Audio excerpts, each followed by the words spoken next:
دوستوں آج کی ویڈیو میں کرونا وائرس کے بارے میں ایسی معلومات بتاؤں گا جن کو ہر کوئی صحیح سمجھ رہا ہے، حالانکہ یہ غلط معلومات ہیں۔ ان میں سب سے پہلی چیز یہ ہے کہ کرونا وائرس ایک لا علاج مرض ہے، حالانکہ یہ بات غلط ہے۔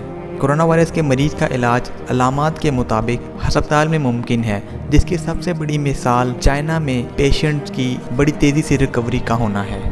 دوسری چیز، کرونا وائرس مچھر کے کاٹنے سے بھی پھیلتا ہے، حالانکہ یہ بات غلط ہے۔ کرونا وائرس مچھر کے کاٹنے سے ہرگز نہیں پھیلتا۔ تیسری چیز، پیاز، ادرک اور لہسن کے استعمال سے کرونا وائرس کا علاج ممکن ہے، یہ بات غلط ہے۔ پیاز، ادرک اور لہسن کے استعمال سے کرونا وائرس کے علاج میں ابھی تک کوئی بھی چیز ثابت نہیں ہوئی اور نہ ہی اس کے بارے میں کوئی ثبوت ملے ہیں کہ ان چیزوں سے اس کا علاج ممکن ہے۔ چوتھی چیز ہے، گرم پانی کے نہانے سے یا ہاتھ دھونے سے کرونا وائرس ختم ہو جاتا ہے۔ جی نہیں، بلکہ یہ بات بھی غلط ہے۔ کرونا وائرس کے خاتمے کا گرم پانی کے استعمال سے بھی کوئی تعلق نہیں ہے۔